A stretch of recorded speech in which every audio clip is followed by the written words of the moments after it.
Let me pull this on. Hey, Ed, I got to tell you, that still looks quite VPN-y. Did you actually turn it off? Yeah, man, I turned it off. Is it? All right, I'm going to try with you, Ed. I'm going to try with you, but just know you're on thin ice. You're calling from what part of the country? I'm calling from West Virginia. All right, that at least adds up. And then I'm going to pop here. You're not far from DC, I reckon. Nope, I'm not far from DC at all. But you have to avoid it, right? Because it's war-addled. Yeah, well, I mean, that's how it's looking right now, huh? Oh, you're right. Right now, it looks a little bit more war-addled, a little. But anyway, let's do it this way. Let's start a little more formally. Ed, in West Virginia, you are on the line with Jimmy Snow, and we are here to talk about MAGA. Are you yourself MAGA? Well, I mean, I'm MAGA-adjacent. I'm a little conservative. Okay. And I heard you talking the other day about crime rate and sure. Which states have the highest crime. Mm-hmm. And I mean, I thought it was just.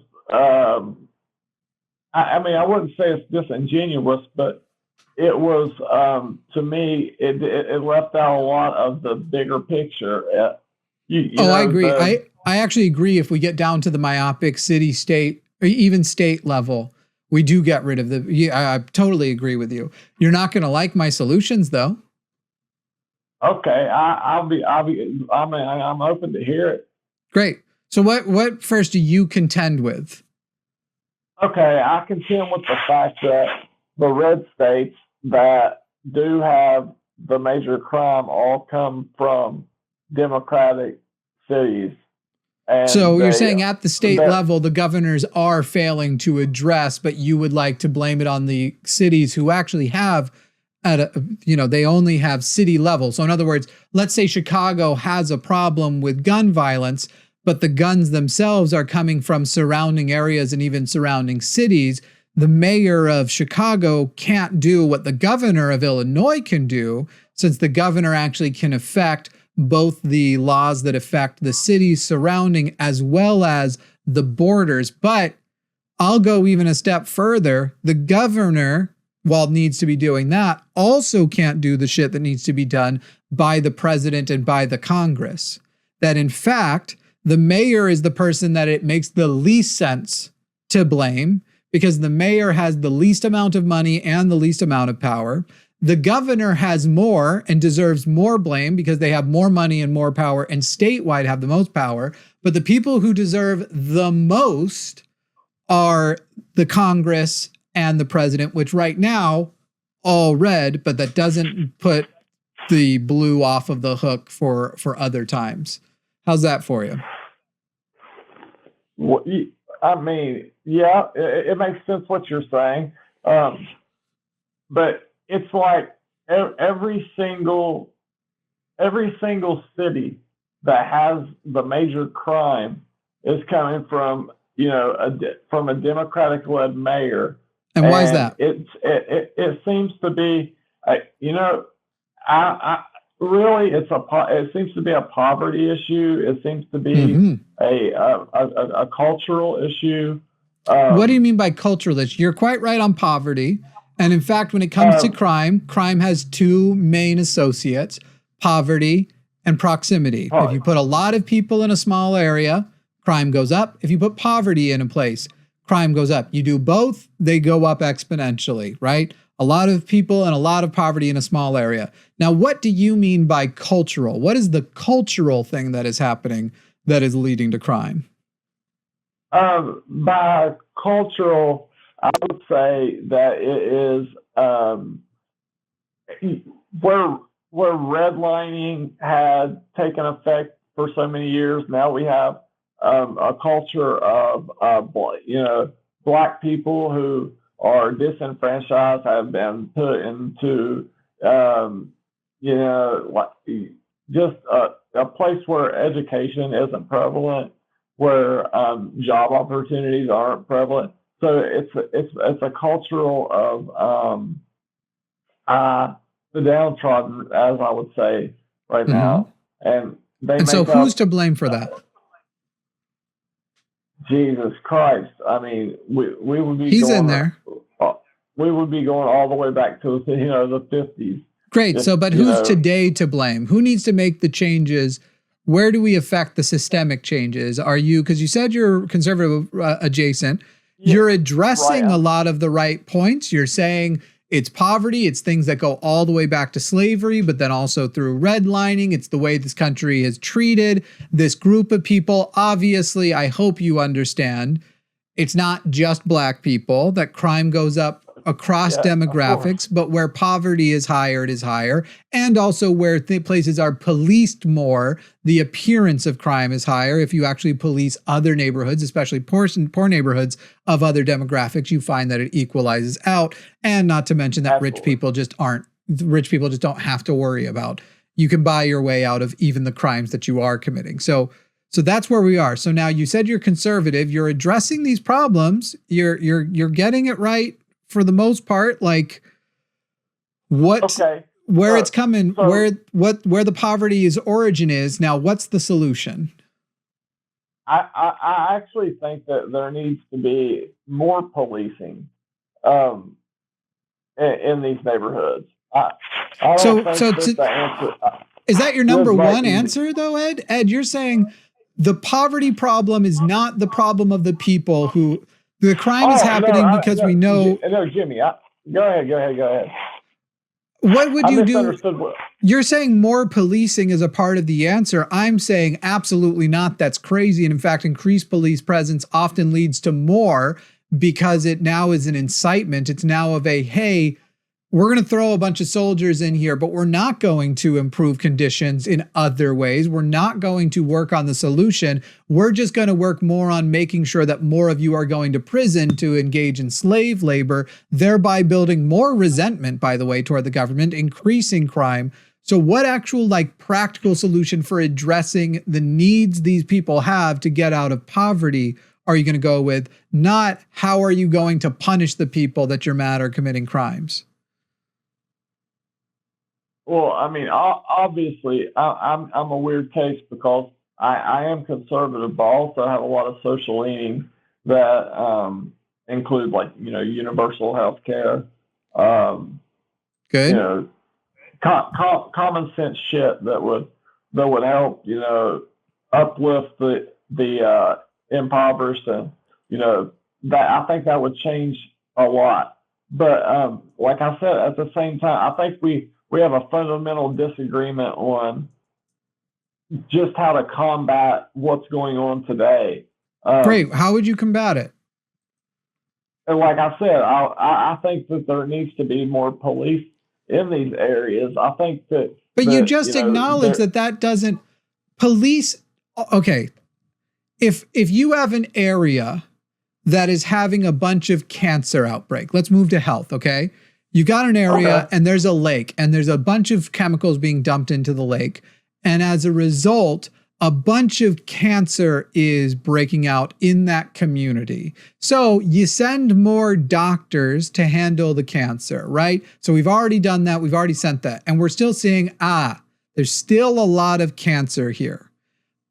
Why you're suggesting the solution now is more doctors to treat more cancer. And maybe there's some version of that, but maybe you don't actually need just more doctors. Maybe you need more nutritionists, like social workers. Maybe you need more therapists. Maybe you need more public education on how to avoid chemical exposure if that's the cause of it. You're sitting here going what we need is more cancer treatment. And I'm saying, why aren't we actually focusing on the origin and reducing yearly the occurrences of the cancer, and we're just throwing cancer doctors at it, which this is the most generous police metaphor ever to suggest that they're the equivalent of cancer doctors. That would only be the case if some of the cancer doctors thought they could beat the tumor out of you and that certain people deserve the cancer, but based on race, who deserves the good cancer treatment and who deserves the bad. It's very generous, but you get the metaphor anyway. I'm saying let's treat the fact that there's more cancer. You're saying that let's just keep having more and more cancer and throw more cancer doctors at treating it after. I get the metaphor. I mean, and it makes sense.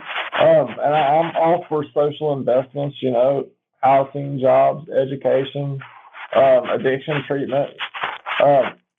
But what do we do in the short term for violence that's going on, like in Chicago? I mean, it's literally a war zone there. It's not a literal war zone. In fact, this is a thing I ranted about on the podcast earlier. People will see it tomorrow. It's not a literal war zone. There is more violence and there's more poverty. It only looks like a war zone because the military has been sent there.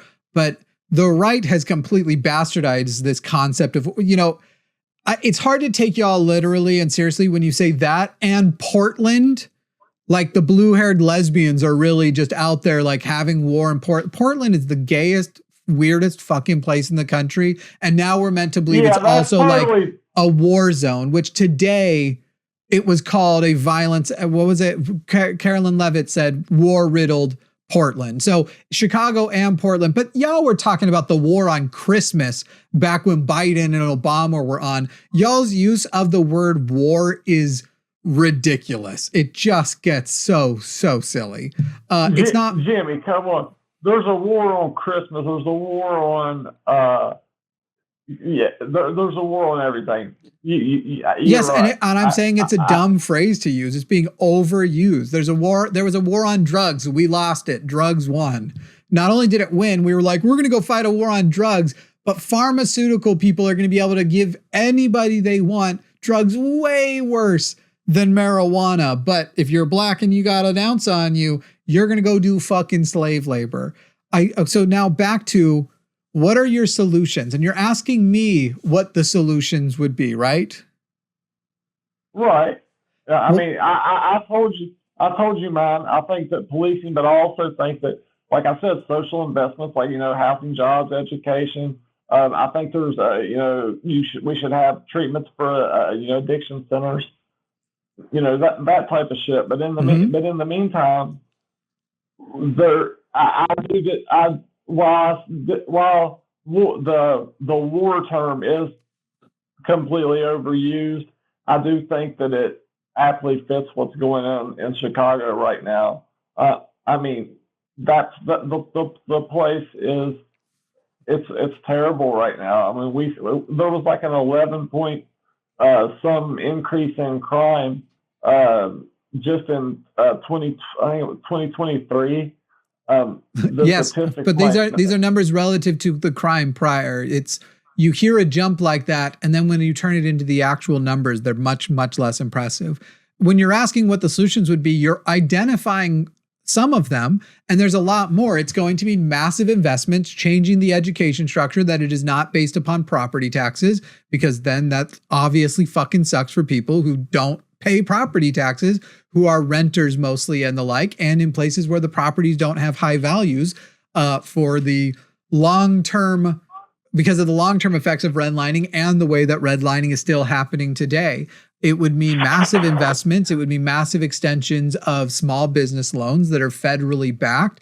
It is equipping the communities with the same advantages that other communities have. And it's not like this is rocket surgery. They've done these things in other areas. For all the things that people want to shit on California for, California has turned around cities like San Francisco by extending massive social programs to it. If you're wanting to know, like, what do you do tomorrow? There's no such thing as a tomorrow solution. Republicans keep lying and saying there is, but the National Guard isn't improving these. Even stats-wise, they're not improving them. But even if you get a temporary stat improvement, basically the way it looks, it's kind of like the stock market. It just means there's a lot of stuff happening now that doesn't get reported, and people have learned to work around the new presence of these ridiculous people. If you don't get rid of the poverty, people trying to make their lives better despite their conditions doesn't just go away. People don't just go, nah, you know what? Now that the National Guard's here, I think I'll only eat 3 days a week. Right? Like, I'm just going to go down to starving. I'll just go down to, they just want me to be peacefully poor. I'm going to go back to peacefully poor. Yeah. I mean, yeah, I get that. But you do understand that some of these fuckers are just demons that that are living there. Who cares? In places like Who cares? What are you worried is going to happen? If they're actually demons, they're still going to be demons after, and now their community will have no incentive to protect them. Not that they have much now, but it's kind of like right now, which, who am I going to side with? The gang that treats my community like shit, or the police that treat my community like shit? Well, the gang that treats my community like shit might still inject money into my community, or the protection racket, all that other kind of shit. Like, you go and you fix those communities, and then whoever those people are, the predatory assholes who aren't going to change, go ahead, throw those ones in prison. Nobody has any lost love for the people who are actually monsters in their heart and opportunistically found their way to power in a poor neighborhood. Nobody's wanting to protect those people, but most people are going to go, hey, now that my basic needs are met, as we should do for every American, not just places like Chicago, we should meet everybody's basic needs on healthcare, housing, and eating. We should have everyone be secure in that way. And then we should also add education programs, because as we know, if you cover those four things, in other countries, every dollar you spend on that, you return multiples of dollars. Depending on where you are, it could be a few dollars, and sometimes it's dozens of dollars. Investing, it turns out, in your own people pays back dividends. Crazy concept, I know. So I just don't get the point where it's like, there's this tiny minority, represents less than 1% of those communities, that those people are horrible. So let's not help out the other 99%, because what if those 1% of people get access to education, get access to trade schools, get access to food security, get access to, it's worth the fucking risk. Are we trying to starve them out right now? Like, what are we doing? Yeah. Right. But do the mayors not bear a lot of the problem for not? Where is the mayor going to get all that funding? Everything we are describing right now has to happen at the federal level, or at minimum the state level for states that have adequate income to cover it. Remember, red states already take more welfare. So if we're talking about fixing things like in Louisiana, red states tend to take more money from the federal government than they pump in. So even the possibility of them reserving their federal funds for themselves in red states, because red states are such welfare states, that money absolutely has to come from the federal government. Eventually, it should even out if you're taking care of people, because the investment is returned. But California is going to have to pay to fix, and New York and these states that Republicans all bastardized, they're the ones with paying in more than they're taking out. They're going to be the ones who have to pay to fix Tennessee, to fix Kentucky, to fix Mississippi, to fix Louisiana, these places where in the cities the crime rates are getting so bad. Right. Yeah. But I mean, they get funding from, property taxes, sales taxes. Yes, we have to fundamentally fix all of that. So you are giving almost a socialist. Well, you're not. Maybe. Ed, is this your first time here? Have you not seen my show before? I've seen this. I've seen your show, but I've never I am a socialist. I haven't seen the politics. But by the way, you are. Everything I just described doesn't require a socialist nation. You can call them social programs. You could absolutely, in a capitalistic society that still restricts the upper limits, just like we did in the past, where if you made past a certain amount, your tax rate could be 90%, 100%. Tax rates it's not 100% of all of your income. It's the income past the specific tiers. We've had that before. You would never say America in the past was a socialist country. We could cover all of that shit without becoming a socialist country. I suspect we would then still have huge inequities in our society, and therefore should go all the way. But I'm not even asking for us to become a socialist country overnight. I'm content with the transitional phases that will cover everybody. Like a democratic socialism, like a Bernie type socialism? No, if we're hitting socialism, I'm going way past Bernie. But no, we wouldn't even have to escape capitalism for just the things that in the short term we are. I will work. I said it on the show the other day. I will become a Gavin Newsom cheerleader if he does three things: stops bastardizing trans people, becomes pro-universal health care, like Medicare for all, universal health care. And there was a third one, which is escaping me right now. And he's by no means a leftist or a socialist, but these are my like, all you got to do to make me go like, look, overall, stop promising money to Israel. Those three things: stop funding the genocide, Medicare for all, stop bastardizing trans people, and letting the other side make us look as socially bankrupt as they are. And I'm good. I'd go with him. And go ahead and give your last thought, because I only have 15 minutes left, and we have one more call in that I want to try. Real quick, tell me, how is Gavin Newsom bastardizing trans people? I have to know that. He threw him under the bus when he started doing his little podcast and started bringing up sports issues and stuff. He made it very, very clear that he basically described going too far to the aid of trans people and started throwing them under the bus and wanting to exclude them from sports, wanting to basically kowtow more to these people who just want to make this a huge issue, when most people who are super pissed off about trans people have never even met one, because they are such a small group of people. But anyway, I really do have to move through, because we've only got 15 minutes left. No problem, Jimmy. I'll take everything you said, and call back. but I appreciate it. Thanks for the conversation. Bye-bye. Bye-bye.